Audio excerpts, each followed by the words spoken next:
Hello everyone. I wanted to make this video to talk about one of the game series that I've been thinking about because I wanted to make this video about just like what I think about stories and different things like that. So one of the games that I wanted to talk about a lot was God of War, specifically the newer games. I just finished Valhalla, which is the DLC that comes with God of War Ragnarok. And man, I have so much to say about that story. Like the growth that Kratos goes throughout the entire series, from him starting as like just the angriest man alive that couldn't what is the word, like forgive anything that anybody did to wrong him, or just like doing things in anger just to like get like his feelings out, because he never like knew how to like make himself go through things that in a positive way, and just like seeing him grow throughout the games. Like, I hate that the original creator of the story is like, oh, the new Kratos is such a bad character now. I hate that they try to make him grow and shit. Even though that's kind of the point of making characters in the first place. But like, even in the original games, like, he tries to kill himself in the first game and then ends up becoming a god. But for that, I just feel like that obviously leads into him wanting to change as a person. And he does the same thing in the third game. Oh yeah, spoilers, by the way.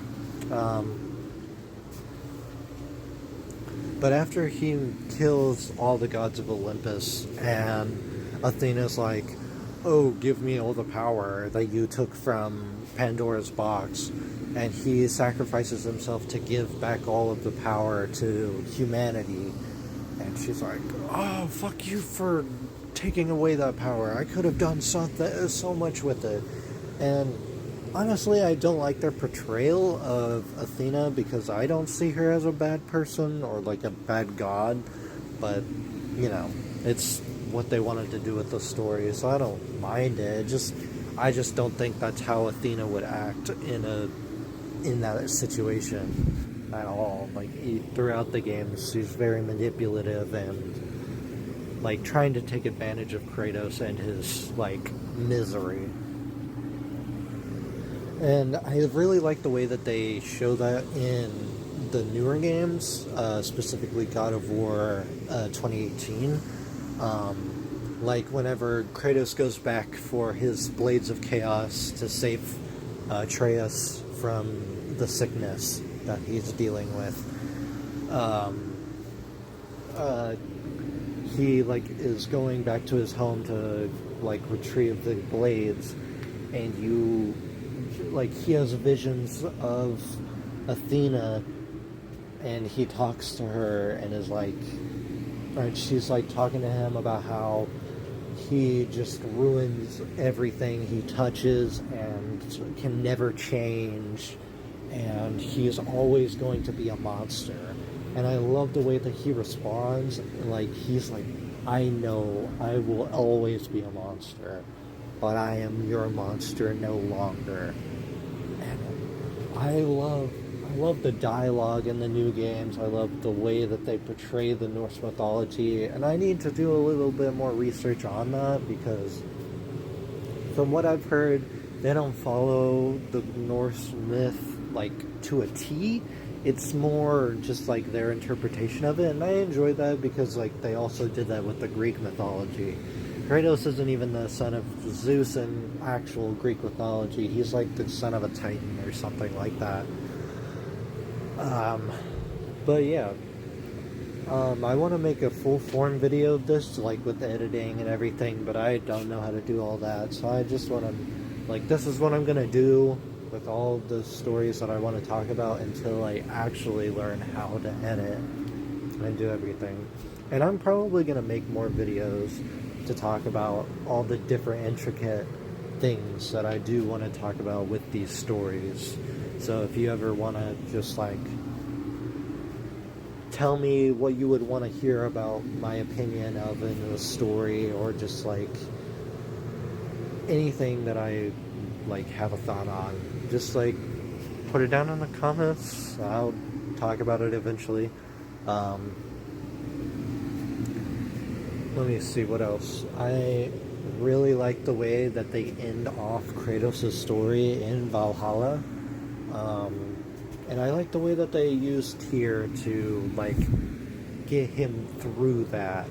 I enjoyed seeing Tyr's transformation, because he was originally, big spoilers, he was originally a illusion that Odin was casting so that he could like manipulate their team and get information out of them and like lead them into directions that they don't need to be in. And I was really confused about Tyr's character until that was revealed, and seeing him like in his actual form is really interesting to me because it's such a contrast. And like after you find him in the prison that he was actually in, and like just like wandering around the world and like finding that he's just like doing yoga out in the randomest places, and like sometimes he'll talk to you, sometimes he won't. I think that's pretty funny. And then like him fighting Kratos, like he puts up a damn good fight against Kratos, and Kratos is fucking overpowered. Like there's not many people that can stand up against him. Like pretty much the whole pantheon lost to Kratos in the Norse mythology. So it's really interesting seeing Tyr in that position. And I like the contrast of him and Kratos because they're both gods of war. And Tyr is trying to like relinquish his position because he feels like he is just out of the loop so much, and he doesn't deserve that position anymore because he doesn't have the people's respect anymore. And Kratos just saved everyone from Ragnarok and changed the future because they all thought that Odin was going to win and Kratos was going to die because that was the prophecy. And Kratos even leads into that prophecy, but he makes his own choices to deter that. I really like the way that they use prophecy even in the older games, because in my opinion, I don't think the future is set in stone. And that's something that I'm going to talk about in my books. I think that every choice you make leads to a different future, and like even the smallest thing that you decide to do can change what will happen to you in the future. And seeing that portrayed so well through the Norns and his discussion with them, and I really like the way that it's kind of like portrayed as like a play, and like them describing to you what's happening, and like one of them is just like saying exactly what they're saying at the same time, and it shows just like how in control of the future that they are.